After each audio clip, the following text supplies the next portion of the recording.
Facing civil war, drought and famine, more than 1 million people have sought refuge in Uganda for the last 3 years, fleeing from countries such as South Sudan, Burundi, and the Democratic Republic of Congo. Hundreds of thousands of these refugees are settled in Uganda's capital, Kampala, and a number of border districts around the country. The current population of internationally forced migratory population in the country is 1,430,000. And basically about 68% of these persons of concern come from South Sudan, and then they are followed by a very big population coming from DRC, and then this is followed by Burundians. We have some Somalis, Eritreans, Ethiopians. We have some from the Arabian Peninsula, Yemen. In total of the, we have close to 31 countries that contribute to the 1.4 million refugees in the country. This unprecedented influx since 2016 has increased pressure on humanitarian resources and the local environment, as both refugees and host communities continue to cut down trees to meet their daily sustenance needs, or fuel wood for cooking, poles for construction, as well as opening up more land for cultivation and other socio-economic well-being activities. Yes, refugees are putting enormous pressure on this community asset, and it is a challenge that we are faced as a country, and especially in areas that are hosting these refugees. But also it is not true that it is only refugees that are decimating our environment. Even the host communities are doing the same. Yeah, because even before the advent of refugees, forests were being cut left, right, and center. In response to this, National Forestry Authority, NFA, a government semi-autonomous organization mandated to sustainably manage all central forest reserves in the country, is implementing an ambitious tree planting project aimed at restoring some of these degraded places. The project, titled Environment, Energy and Forestry Conservation and Restoration in Uganda, is part of the UNHCR's Refugee Forestation, in short, Reforest Project, which contributes to the success of Uganda's Comprehensive Refugee Response Framework, CRRF. In 2019, we gave to NFA some 3.2 billion Uganda shillings towards support of this initiative. And because we realized that for this project to have any long-term impact, we should focus on tree growing as opposed to tree planting. The CRRF aims to gradually lead to the inclusion of refugees in the national development and district plans, so that a thorough refugee response is implemented through international burden and responsibility sharing, where donors remain committed to bringing additional funds to address natural resources management for the needs of refugees and host communities. Uganda has been at the forefront globally of implementing comprehensive refugee responses in line with the Global Compact on Refugees. And to that end, Uganda's responsibility was to make very clear to the international community what unfunded priorities are. And this is envisioned in the Water and Environment Sector Response Plan to Refugees, which is basically Uganda taking the bold step to include refugees in its national service delivery and national programs to Ugandans. So our partnership with NFA is quite unique and in support of this plan, specifically objective number 2 for the reforestation and making sure the sustainability of the tree growing and other environmental services. So we're very proud of that. This is Ozubu's Central Forest Reserve, located in Koboko District, in the northwestern part of Uganda. It covers an area of about 681 hectares and acts as a catchment forest for River Kochi, a tributary of River Nile. It is one example of the forests that were previously restored by UNHCR way back in the 1990s. This forest reserve had been a settlement camp for refugees during the SPLA war in southern Sudan. So when the peace came, when the peace came to Southern Sudan briefly and the refugees left, then UNHCR had an obligation to restore it. Now you can see it has come back as a thick forest, and this is the model that we are using in the other settlements. We hope that when peace returns to the countries where these refugees come from and they return peacefully, then the area they have settled on in 10 or 5 years later should be able to come back as a forest, as you can see in the background. The objective of this project is basically to restore, to conserve, and to protect the forest resources in and around the refugee host communities. For example, we have managed to restore over 400 hectares of land, and we have raised over 6 million seedlings in the 2 years. Creation of refugee settlements is often done with the belief that they will be temporary, but in reality, the average age of such settlements in Africa is more than 20 years. Incidentally, treed areas are usually preferred because they offer an additional source of food, fuel wood, building materials, and outdoor shelter.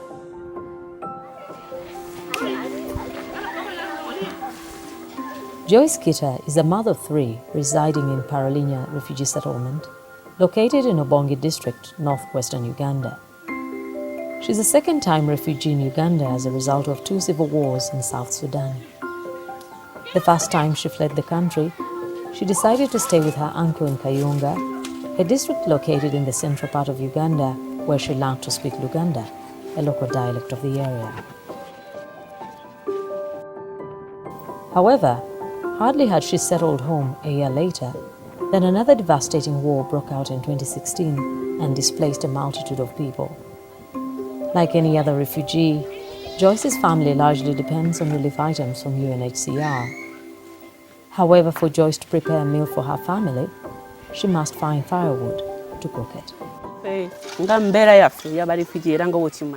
As you are aware, the life of a refugee in a settlement is hard. You have to wake up every morning to prepare breakfast for the children. You start by preparing a fire to cook, but there is always a challenge of firewood. You keep looking for any piece of wood that can help in the cooking of porridge. When it comes to cooking beans, the situation becomes more stressful. Even when you try to look for firewood in the neighboring villages, some unkind host community residents chase you away.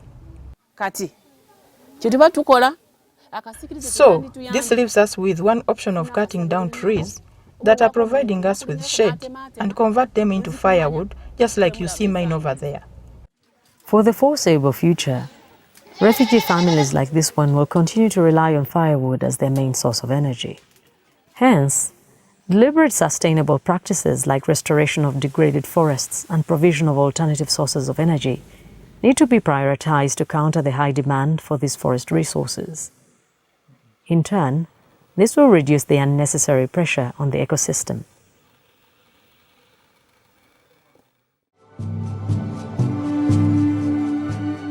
This is Bugoma's Central Forest Reserve, located in Hoima and Chikube districts in the western part of Uganda.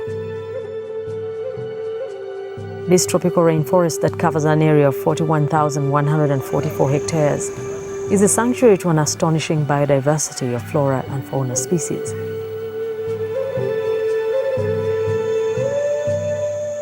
It is among the 65 most important conservation forests in the world that are studied for biodiversity and exceptional species.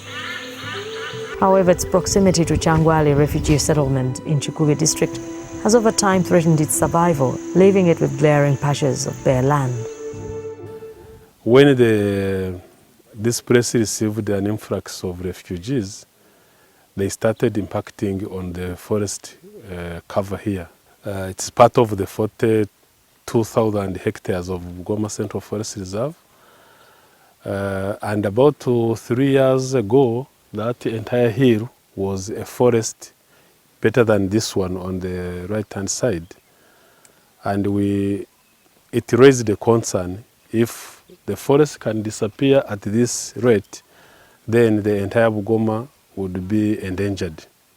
So we discussed with the UNHCR for possibility of funding to restore this degraded part, and it goes back to a little bit in normal of what it looked like. So far here, about 600 hectares had been affected, basically through charcoal burning, firewood cutting, and poros for construction.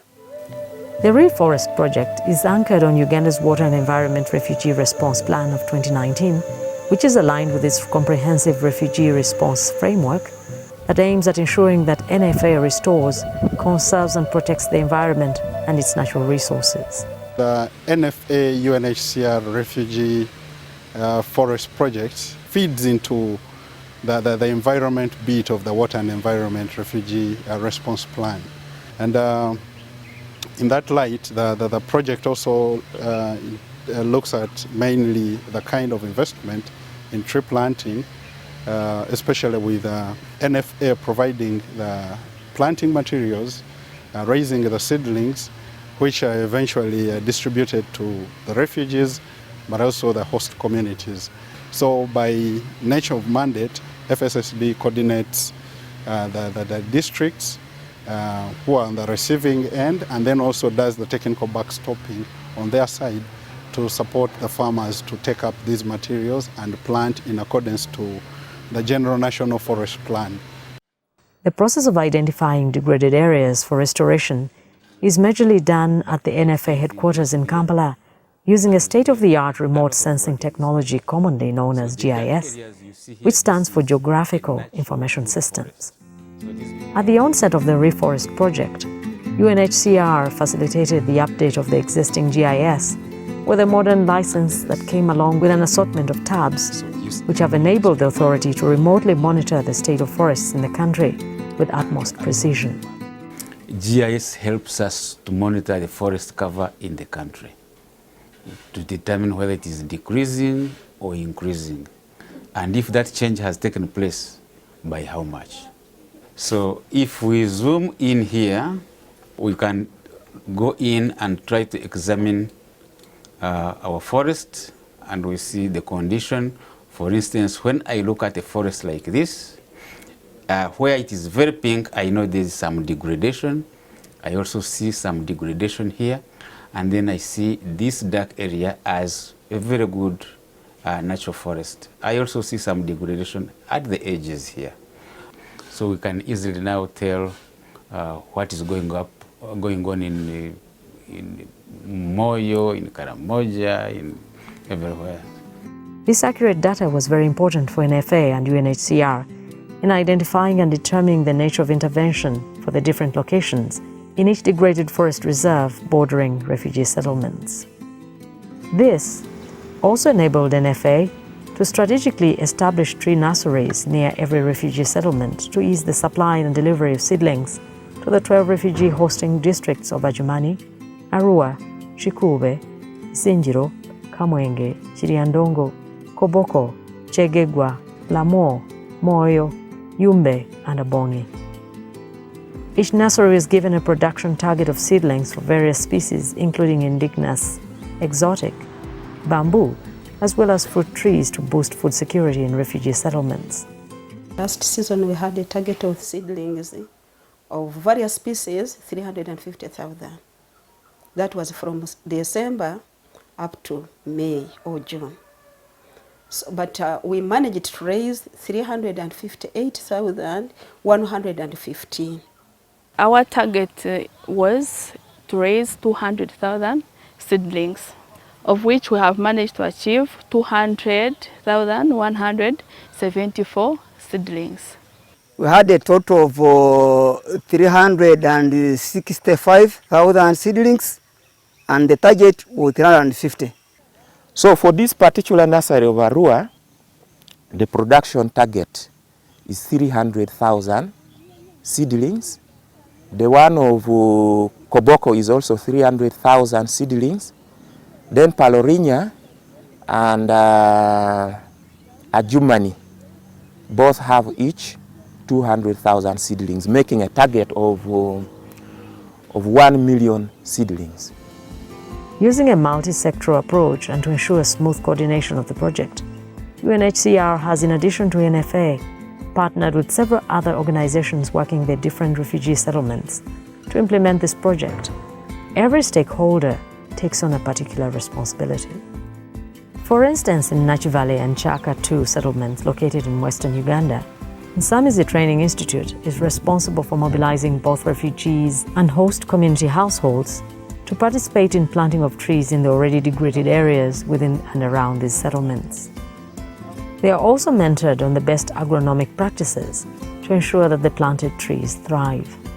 Once this tree has grown to a certain height, more especially these branches, they have gone to above 5 meters high. We encourage pruning of these trees. When you are pruning, you are supposed to cut it from down, not cut it from up. When you cut it from up, you create more injuries on the tree, and which will reduce on the quality of the timber. Indeed, NFA has supported UNHCR and its partners on environment to encourage refugees and host community households to plant fast-growing tree species that can help to meet the immediate demands such as building materials and fuel wood.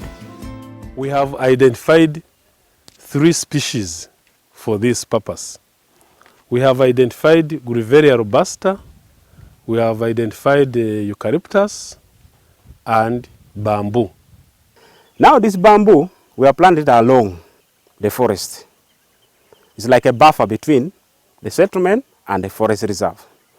Why we plant it like that? Because bamboo grows very fast than the indigenous. So when it grows very fast, it will block with time. You know, it has a tendency of widening. By the time it reaches, like we expect in 5 years' time, refugees will not cross this way. Whatever they want, they'll get from this bamboo. Besides these fast-growing species, the project design also looks at planting various indigenous tree species in the degraded areas within the forest reserves. However, a section of these refugees and host community households are not interested in growing these species because they take long to mature and see no immediate benefits from them. So in order to encourage them, UNHCR and its partners on environment have decided to promote fruit trees, which not only contribute to conservation of the environment, but also provide nutrition and food security. We are looking at having at least every person should have a fruit. Whether it's a child, if you have 4 people in a household, you should have 4 fruits. If you are 2, at least you must have 2. If you are family size 10, at least you should have 10 trees, including trees and fruits. I have planted a pawpaw in anticipation that my children will eat some fruits from it. Then I have also planted a soursop tree. When it matures, I expect to get fruits for my children.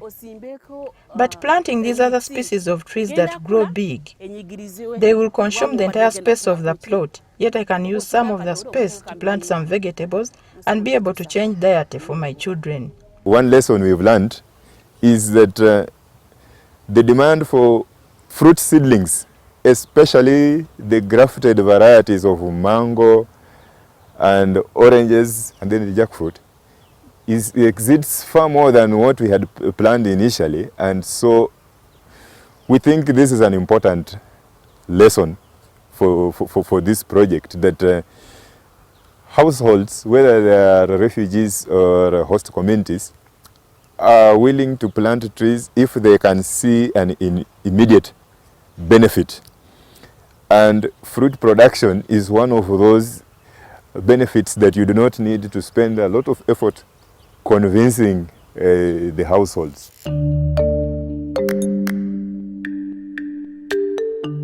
Another innovative way of successfully implementing tree planting in the settlements is to allocate on a temporary basis pieces of land within areas under restoration to the refugees to plant their own food crops for their livelihoods. This is also intended to reduce on the cost of management of these established woodlots. For example, when they're involved in planting a seedling, they are part of raising it, they are part of maintaining it, keeping it. Where they are messing a bit, you come and correct with them, so they own it.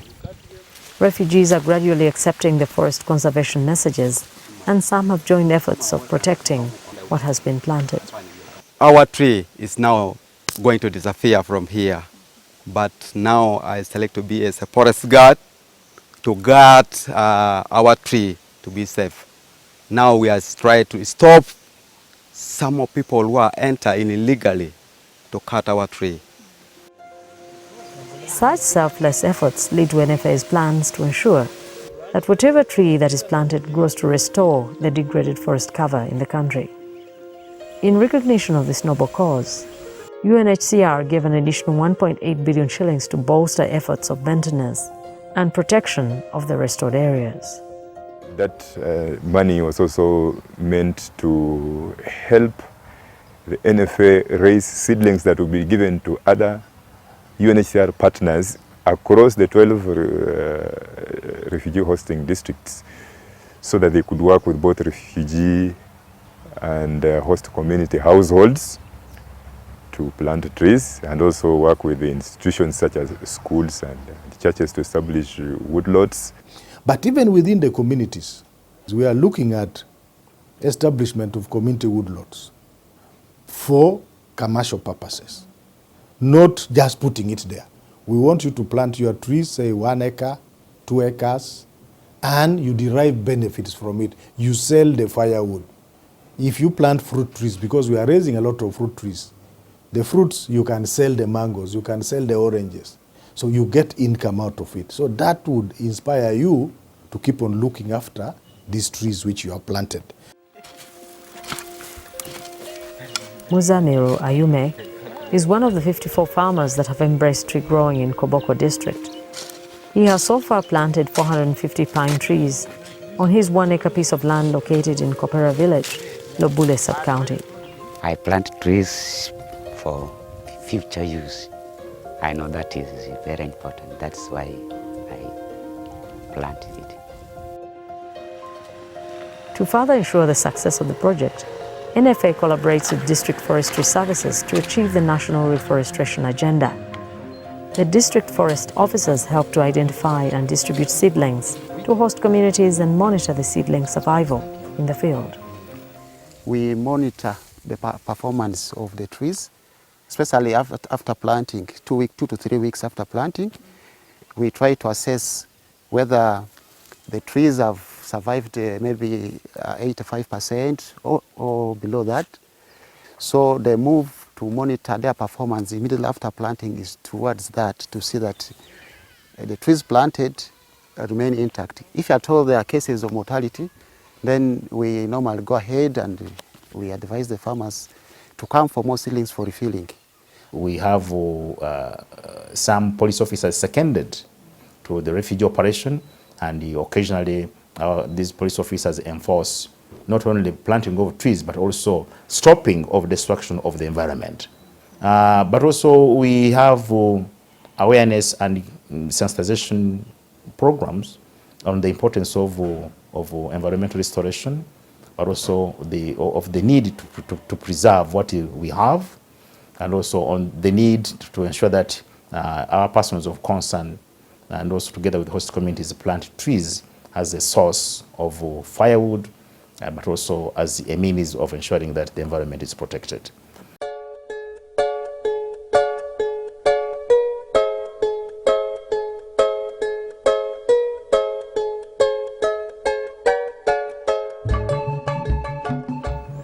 This is Vidiworth refugee settlement, located in Yumbe district, northwestern part of Uganda. It is the second largest refugee hosting settlement in the world, after a Rohingya camp in Bangladesh. UNHCR estimates that over 300,000 tons of fuel wood were consumed in 2027 alone. At this rate, without an intervention and faced with a population of over 270,000 refugees, the forest cover around this area would be depleted within a space of 3 years. Therefore, in addition to planting trees and making sure that forests are restored in the area, UNHCR is working with other implementing partners to protect and conserve the environment through promoting the use of energy-conserving alternatives such as briquettes and energy-saving stoves which consume less fuel wood. We are promoting the use of Lorena cook stoves and other portable cook stoves that use less fuel compared to the ordinary 3-stone cook stove. We're also promoting the use of alternative energy, like use of briquettes. We have 18 producing groups in Bidibidi that produce briquettes, and we support especially the PSNs in the refugees with the e-vouchers to access the briquettes. Like any other project, it has not been all rosy during the implementation of the Reforest Project.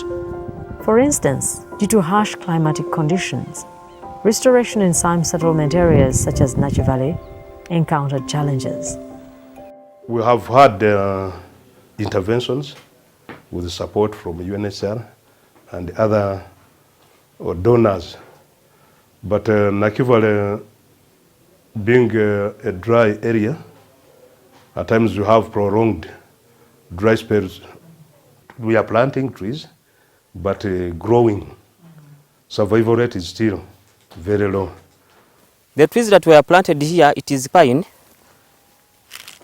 Why we decided to plant these trees here, we did soil sampling and we found out that these species were the right species to be planted on this land, of which even the community that was here had tried to plant a lot of trees like eucalyptus, but they were failing after doing soil sampling on 2 villages, that is Siazabi and Kabahindabi.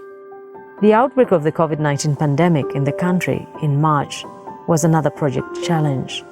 We were not able to attain our target of planting from March to June when we had all of these rains because people could not move to access seedlings from our nurseries.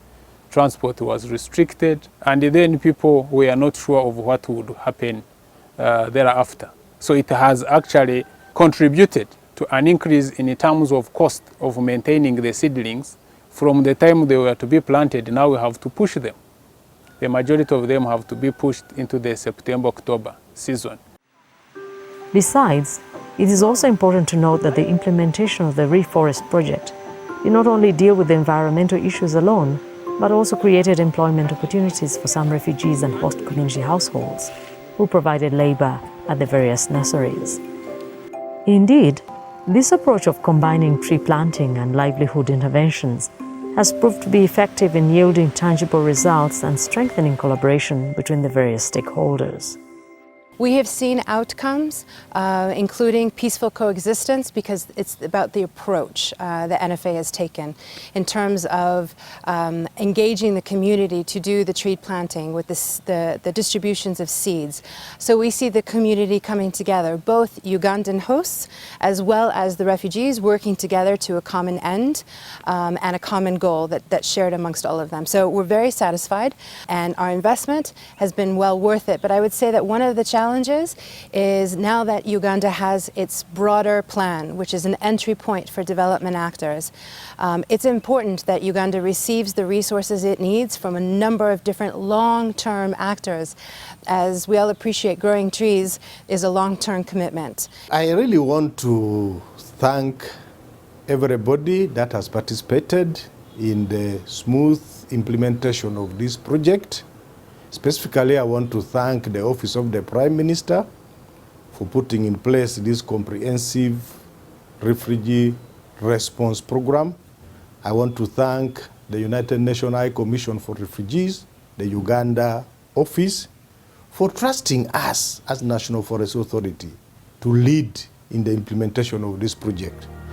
Last but not least, I'm looking forward to continued support to such initiatives that looks at improving on our environment. I thank you all, and thank you very much. Certainly, if the momentum of this refugee forestation project is sustained, it will be a shot in the arm of Uganda's born challenge dream of establishing 2.5 million hectares of forest by the year 2030.